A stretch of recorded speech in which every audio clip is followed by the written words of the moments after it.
This is a CBS News special report. I'm Tony DeCopel in New York. The Labor Department has just released another huge set of weekly jobless claims. More than 22 million Americans have filed for unemployment since mid-March, showing the historic economic impact of the coronavirus.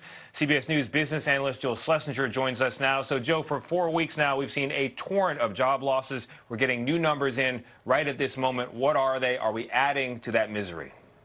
Unfortunately, yes. Another 4.4 million Americans have filed claims, so now we're up at around 26 million Americans. Now, the numbers are tapering off just a little bit. It looks like we hit a peak in late March, early April. But let's be clear, this is a huge number of people, and already we now know, according to the Labor Department, 16 million people are actually receiving unemployment benefits as we speak. So these are just astounding and, as you said, really sad and awful numbers.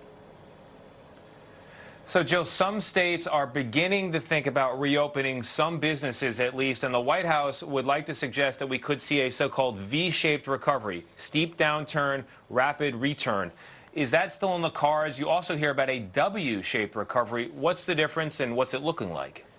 Well, let's talk about V versus W. So a V, as you said, we would be going sharply lower, then bounce from that.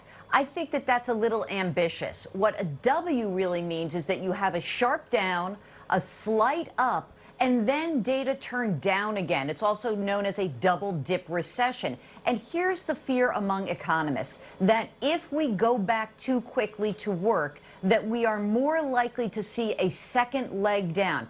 And what's really critical about a second leg down is that it's harder for consumers and businesses to come out of that second leg. We are obviously human beings. We get excited or optimistic when on the way up. We get downtrodden on the way lower, and that can really stall an economic growth period. So we're worried about going back too quickly. There's a report among a bunch of Federal Reserve economists that went back to the flu of 1918. And that report has found that those municipalities that actually had tougher rules about going back to work actually emerged better economically over the long term. So maybe 100-year-ago history might be well worth revisiting today.